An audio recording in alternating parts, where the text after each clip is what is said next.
So on this one, we need to look at the photograph that they have given to us. And what we need to do is we need to set up a proportion of the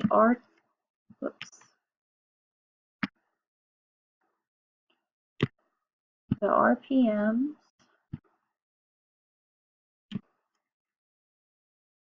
to the RPMs. So the line RPM to the grinder RPM would be that ratio. And then if you notice, if you think about the RPMs, remember going back to when it's faster, we have a smaller pulley or a smaller gear, so there's going to be an inverse proportion here because of the sizes. And what I'm going to do is I'm going to go ahead and do it as an inverse proportion and then let you see. And so this one's going 1250. And you can even see on the picture 1250 RPMs to the smaller pulley and 200 RPMs the larger pulley. That's telling us that we are going to use an inverse proportion.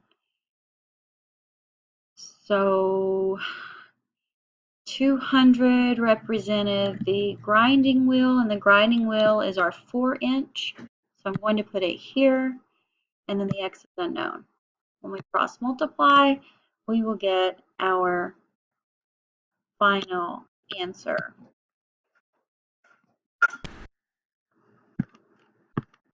Cross multiply, when we solve that equation, we are going to get X equals 25 for our final answer. A cylindrical oil tank 8 foot deep holds 380 gallons when filled to capacity. How many gallons remain in the tank when the depth of oil is 3.5 feet? So here I've drawn a picture of the cylindrical oil tank 8 foot deep, and we want to know if the depth is 3.5 feet, how much oil or how much capacity is that? How many gallons remain? So we are going to set up a proportion, 8 to 3.5.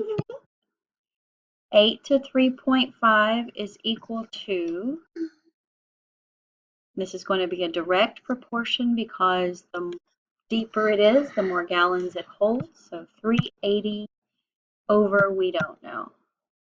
Then we cross multiply, and that's going to give us 8x equals. Such a cool pen. Such a cool pen.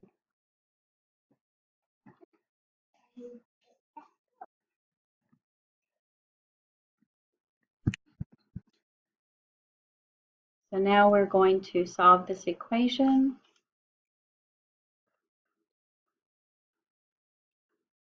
And type a whole number or decimal. Since it's not a repeating decimal, we could put 166.25 gallons that remain. And think about if it makes sense. You started out with 380 when it's capacity, and now at 3.5 feet, there's 166.25.